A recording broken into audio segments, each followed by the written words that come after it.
What would be the ultimate solution for climate change? How does the Pope plan to save the world? What would be the prophetic significance of the November 1 UN Climate Change Conference? I'm Brother Jericho for Truth in Bible Prophecy. Kindly subscribe to this channel and like and share this video to all. May the Lord bless you as you watch this video called November 1, The World Will Bow to the Beast.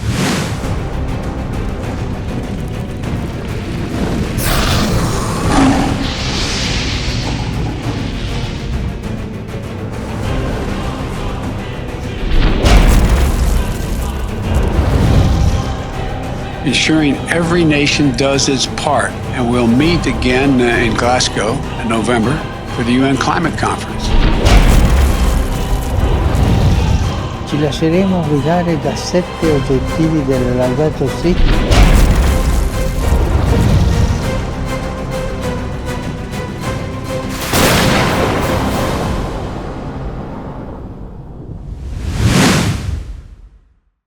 People across the world are already living with devastating extreme weather, heightened by the changing climate. The climate is already changing and will continue to change even as we reduce emissions with devastating effects. The world is currently not on track to limit global warming to 1.5 degrees. If we continue as we are, temperatures will carry on rising, bringing even more catastrophic flooding, bushfires, extreme weather, and destruction of species. Forests play a vital role in removing carbon from the air. Protecting them is critical if climate goals are to be achieved. Cleaning up the air and reduce carbon emissions by switching to driving zero-emission cars, vans, and trucks. The COVID-19 pandemic has brought devastation to millions around the world, disrupting many parts of the global economy. Governments have stepped up to protect lives and livelihoods, but climate change has continued and it ultimately threatens life on Earth. To achieve our climate goals, every company, every financial firm, every bank, insurer, and investor will need to change. In November, the UK, together with partners from Italy, will host an event many believe to be the world's best last chance to get runaway climate change under control. COP26 or COP26 is the 2021 United Nations Climate Change Conference. For nearly 3 decades, the UN has been bringing together almost every country on Earth for global climate summits called COPs, which stands for Conference of the Parties. In that time, climate change has gone from being a fringe issue to a global priority. The aim of the event is to underline the importance and urgency of the world's largest economies to up their environmental efforts ahead of the COP26 UN Climate Summit scheduled to take place in Glasgow from November 1 to 12, 2021. With the goal of limiting global warming to 1.5 degrees Celsius, 34.7 Fahrenheit. The difference between 1.5 and 2 degrees is substantial.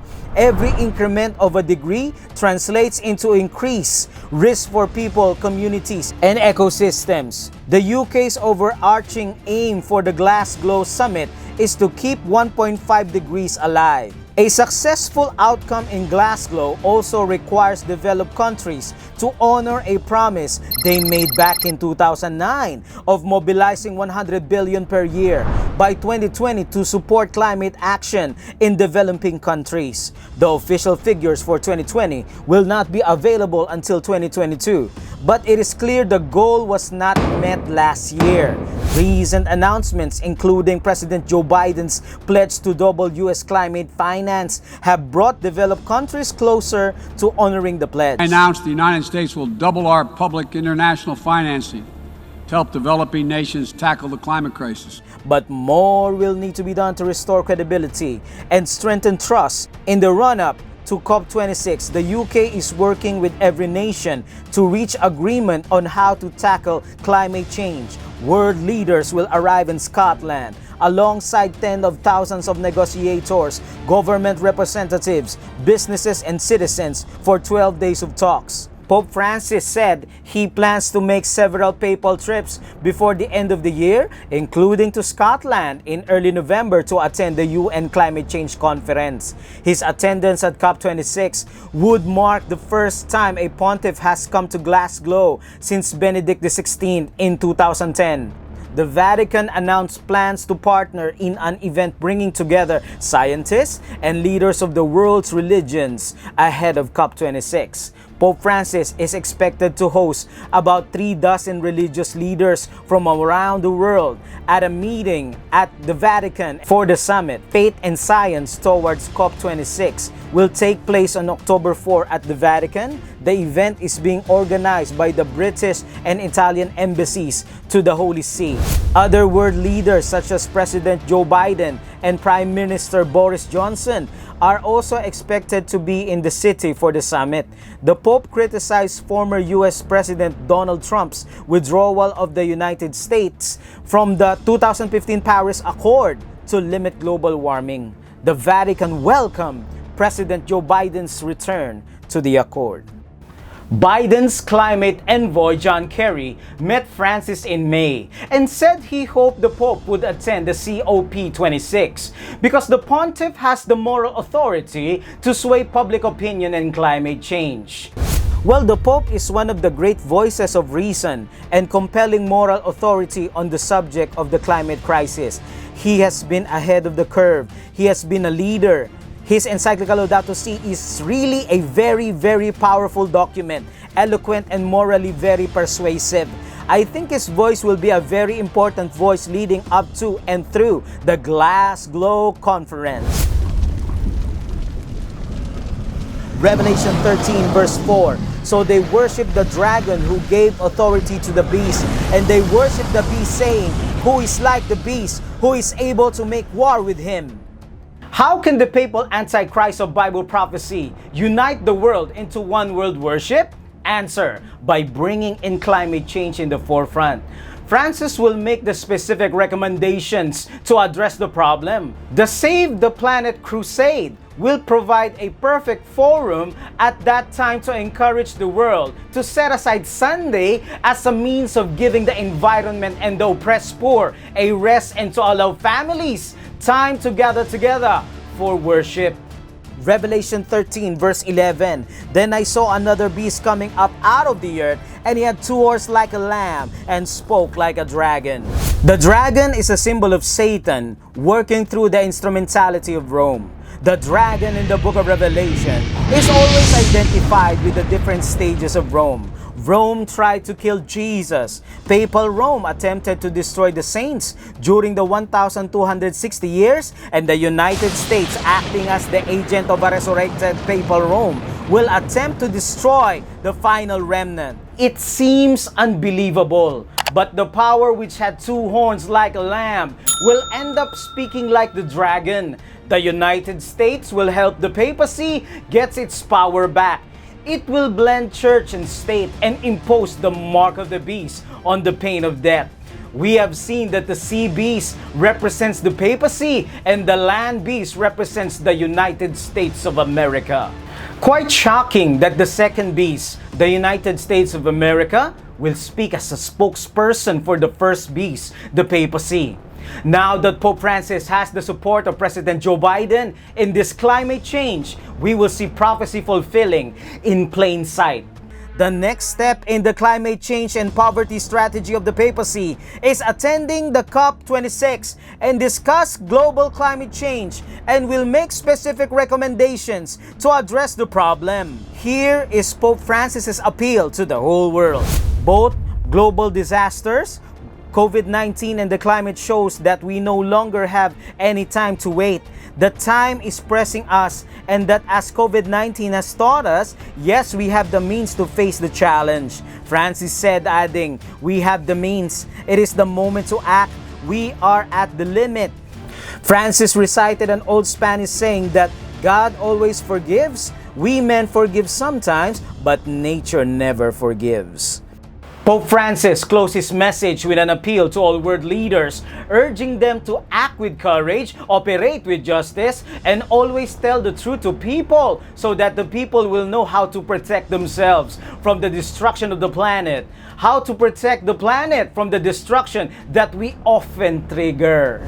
Laudato Si paragraph 13, the urgent challenge to protect our common home includes a concern to bring the whole human family together, to seek a sustainable and integral development. For we know that things can change. Humanity still has the ability to work together in building our common home. Francis suggested the elimination of carbon gases, carpooling, planting trees, turning off unnecessary lights, restricting the use of air conditioning, recycling and boycotting certain products, as well as giving the planet a Sunday rest will help solve the problem. The Pope also called for international treaties that will pressure the affluent countries to help poorer ones adapt, including a move to help them switch from fossil fuels to clean energy such as solar power. Thus, he stated in paragraph 33 that the establishment of a legal framework which can set clear boundaries and ensure the protection of ecosystems has become indispensable. As our world is experiencing the devastating effects of the coronavirus, and we are learning from the mistakes done from the pandemic, instituting a mandatory rest and make it a law is uprising. If we do not make it a law, companies will just exploit continuously and damage the environment 7 days a week. This has been in the Pope's thinking in this climate change issue. No perfect time than now must be dedicated for restorative judgment because the whole world now is groaning. Our top priority is to focus our attention to the earth's fragility and that we all have a responsibility to heal the world. Mandatory Sunday rest, among other things, is what Pope Francis is suggesting. Reading once more paragraph 237, Laudato Si. Sunday is the day of the resurrection, first day of the new creation, whose first fruits are the Lord's risen humanity, the pledge of the final transfiguration of all created reality. It also proclaims man's eternal rest in God. It is noteworthy that Pope Francis uses the resurrection of Jesus to be honored, recognizing it as the first day of the new creation, and Sunday proclaiming it as man's eternal rest in God. However, if we are going to test these claims from the Bible alone, Pope Francis' statements is in steep error. Or do you not know that as many of us as were baptized into Christ Jesus were baptized into his death? Therefore we were buried with him through baptism into death, that just as Christ was raised from the dead by the glory of the Father, even so we also should walk in newness of life. There is indeed a memorial of resurrection commanded in the Bible, but it is not keeping Sunday holy. Romans 6 verse 4. Baptism is the memorial of Christ's death, burial, and resurrection. There is no command to remember the first day of the week, Sunday.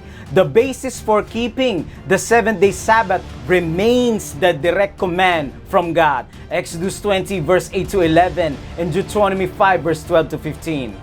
Reading on to what Francis said in paragraph 237, the law of weekly rest forbade work on the seventh day, so that your ox and your donkey may have rest, and the son of your maidservant and the stranger may be refreshed. Pope Francis quoted Exodus 23 verse 12, but this is not Sunday. This verse, God points to the seventh-day Sabbath rest. Do not fall for this manipulation and deception, friends. Pope Francis is the most influential religious leader, and people will turn to him for guidance and support in this crisis we are facing and gain worldwide support. Revelation 13 verse 3, and all the world wondered after the beast. Let's go back in the time of Jesus. The Pharisees and the religious leaders condemned Jesus to die for breaking the Sabbath, John chapter 9 and John chapter 5, and his messianic claims. These opponents of Jesus were men who the people have been taught from infancy to reverence, to whose authority they have been accustomed implicitly to bow. How is it, they ask, that our rulers and learned scribes do not believe Jesus? Would not these pious men receive him if he were the Christ? It was the influence of such teachers that led the Jewish nation to reject the Redeemer and make Jesus the biggest violator of the Sabbath. My brothers and sisters, November 1 will be a momentous occasion where all the religious leaders, together with the Pope, to agree on a drastic step to resolve the climate change. I'm very sure that the Pope's voice will surface and will blow his trumpet on mandating a day of rest, Sunday. Every 7-day Sabbath, God reminds us that He is our Creator and we are to take care of the environment as He has given us dominion over His creation. Will you stand for Bible truth? Kindly type in the comment section, "My heart belongs to Jesus." The Bible is our only guide in life. Place your lasting trust and confidence in Jesus, and may we all continue to seek truth in Bible prophecy.